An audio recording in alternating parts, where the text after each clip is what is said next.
I'm Norththorn of the Time for Rolling Guild. This is Vainglory Analytics Video 7, Revisiting Weapon Builds. One of the most viewed videos on this channel was the previous one, not so surprisingly titled Vainglory Analytics Video 6, Weapon Builds. Now, I don't really promote this channel at all, so most viewed means 500 views, not like viral or anything, but I'm happy with it. But that video recommended a build that was hard to put into practice. People rightly said that it wasn't a really great build, even if the simulations I did in the numbers came out to say it was. The reason was that that build has too much attack speed. Notice that there are not only 2 tornado triggers there, but the breaking point and the bone saw each include at least the speed of a blazing salvo. Now, I don't know about you, but there's no way I could actually use this much attack speed while stutter stepping to follow a fleeing enemy.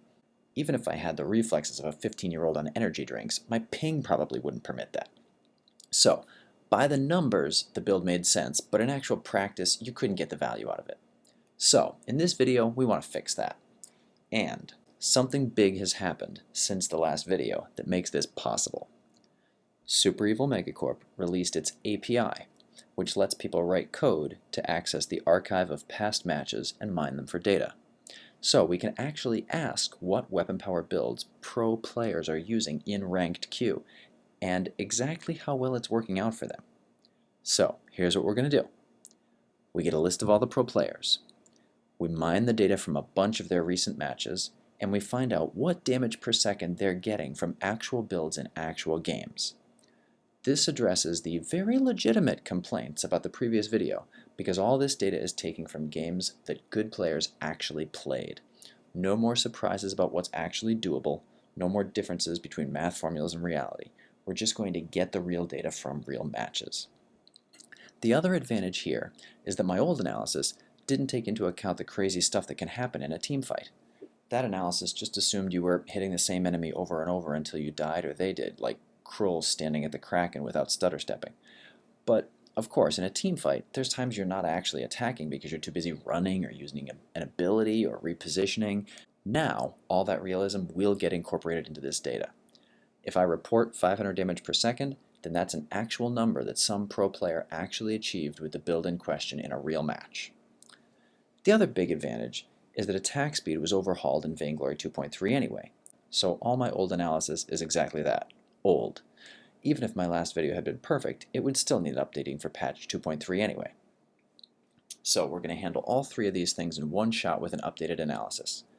No more unworkable attack speed builds, no more ignoring the mayhem inherent in actual team fights, and we're going to include the latest 2.3 attack speed stats.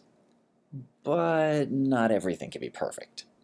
The first limitation here is that game events reported by the API are rounded to the nearest second. The folks in charge of this are looking into it, and they're super helpful, so I'm sure they'll have this sorted out soon, but for now, that monkeys with damage per second calculations a little bit because we have some pretty significant rounding that I can't control.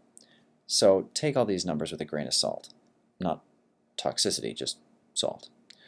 Alright, second limitation. Some heroes have modifications to their basic attacks that would make the analysis go wrong.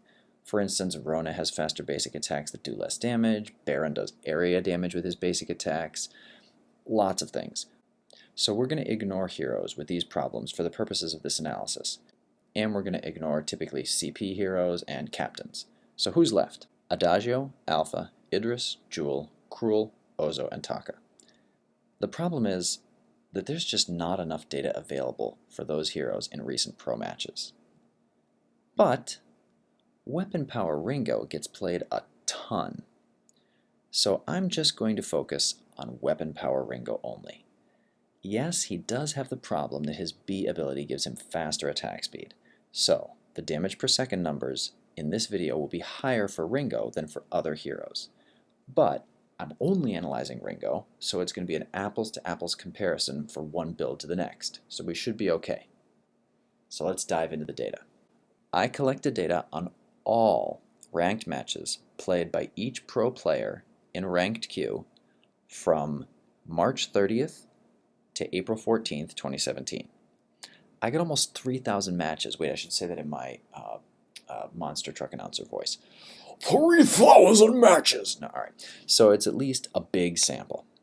And, in fact, if we look at just the team fights from those matches, with Ringo shooting other people, we get 27,547 seconds worth of teamfight gameplay, which is about 459 minutes, or about 7.65 hours. Not just 7.65 hours of Ringo play, 7.65 hours of team fights. If you just strung the team fights together from beginning to end and watched it like a giant montage, it would take you 7.65 hours to watch all this data. So we're getting a lot of Ringo data. Let's see where it gets us. Wait, one more thing. There's armor to consider. Should I record the damage that the player actually did in the match, or the damage they would have done without enemy armor? On the one hand, it's more realistic to include armor since that shows up in so many matches. But on the other hand, it makes the data dependent on the particular choices of the enemy team, not about my build. So I'll try to talk about both in this video. I'm going to say raw damage per second when I mean the damage per second before taking armor into account, and real damage per second when I mean the actual damage done after the armor has blocked some of the raw damage. You know, those little red numbers you see popping up in the actual game. But just like in the last video, we're judging everything based on damage per second in some form. Okay, now we can finally get into the results. So, let's start debunking my previous video. First lesson, almost nobody bought 5 weapon power items. In the total of 7.5 hours of Ringo teamfights at the pro level that I observed, you might ask, what fraction of this pie was Ringo players that had 5 Tier 3 weapon items? The answer is almost none of it. Out of that 7.5 hours, only 7 seconds were spent with some Ringo in a team fight carrying 5 Tier 3 weapon items. That's a really, really, really thin slice of the pie, so we do not even need to bother analyzing 5 weapon power item builds because it's a tactic that pro players almost never use. We'll consider 4 item builds as the max size. The second debunking of my previous video is that the best builds include only some of the items I mentioned, not all. Remember, these are judged based on damage per second achieved by pro players in real matches, averaged over all the team fights in which these builds were used. So here we go.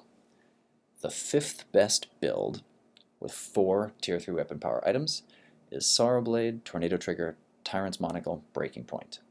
It gets 1373 raw damage per second and 426 real damage per second. I'm going to grade my previous video by putting green check marks if I recommended the item in my top build last time. So I get a 3 out of 4 for this one. After this, I'm not going to say the numbers, you can read them yourself. The 4th best build is Sorrow Blade, 2 monocles and a breaking point.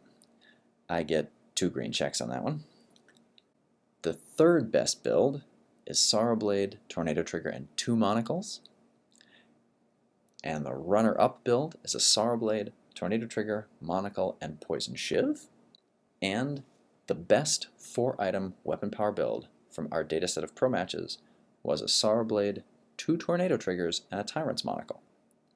My old video actually got this one 75% right, but there's a very important caveat with these numbers. Those top 2 builds were each only used in less than a minute of team fighting, so those builds were not very popular among pro players. Should they be more popular based on this analysis? Maybe, but I'm not going to state that confidently, just based on this small amount of data. But if you pick the 3rd best build, it's seen a lot more action, almost 5 minutes of team fights in this dataset alone. But its real damage per second output is only 3/4 that of the top build. Anyway, the question you may be wondering next is, in what order should I build these 4 items? Whichever one of these builds I'd want to use. I'm so glad you asked that because, as you might not be surprised to know, I looked at some data and I made some pictures to help answer that question. That's what we do in this channel. So let's start with the 5th best build. Here is a good build path for that build. The optimal build order says you should start with a Tyrant's Monocle, a build with which pro players in the dataset I had did 907 raw damage per second or 327 real damage per second. Keep in mind this is Ringo, so he hits faster than most, and the enemy probably doesn't have armor at that phase of the game.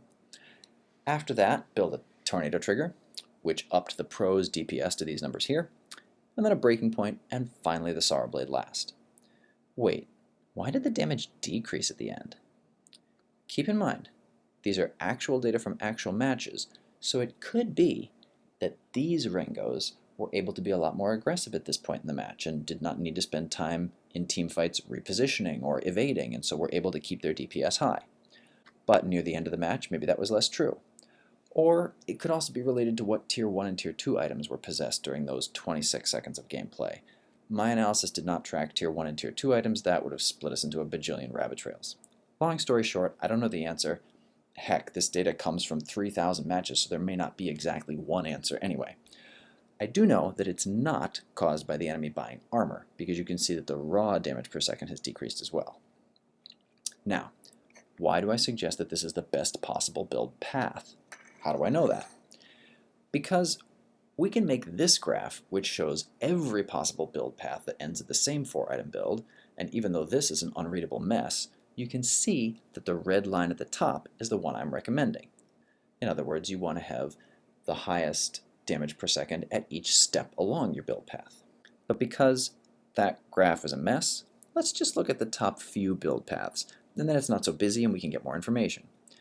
We see that starting with either Tornado Trigger or Tyrant's Monocle is pretty good. Step 2 should be the Tornado Trigger with anything but the Sorrow Blade. Step 3 should be everything but the Sorrow Blade, and the Sorrow Blade should always be last.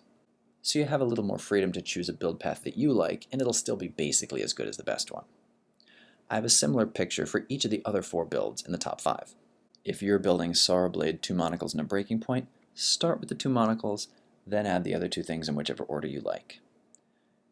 If you're building Sorrow Blade, Tornado Trigger, and 2 Monocles, do it in any order you like as long as you add the Sorrow Blade last. If you're building Sorrow Blade, Tornado Trigger, Monocle, and Shiv, everything is so similar you can kind of do whatever you want.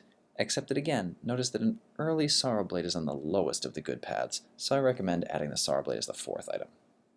Here's where things get surprising. The thing that bugged me about my previous weapon power video is that it recommended a Tornado Trigger first, which seemed weak to me when I tried it.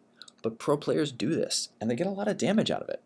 Here's 10 solid minutes of pro-level teamfight data in which Ringo started with a Tornado Trigger, and then, but only rarely, went into a second Tornado Trigger immediately afterwards. That worked out really well the few times someone tried it, but it seems they most often go into a Monocle second. But again, the main lesson to learn here is to add the Sorrow Blade last, and all the other paths are basically just as good as one another. While this one spikes high here, it's only 14 seconds of teamfight data, so I don't blame you if you want to trust this 5 minutes of data below it more strongly. Okay, I know this video was a lot of information that came really fast, so how are you supposed to remember this stuff when you go into the game? Let's try to summarize it a little and make it easier to remember. If we just think about the top 3 builds, we can summarize them in this order. You should start with a Tornado Trigger, you should then add a Tyrant's Monocle, and then pick your favorite item from this list. The best one is on top, the worst one is on bottom, but do what you want. Finish up with a Sorrow Blade as item 4.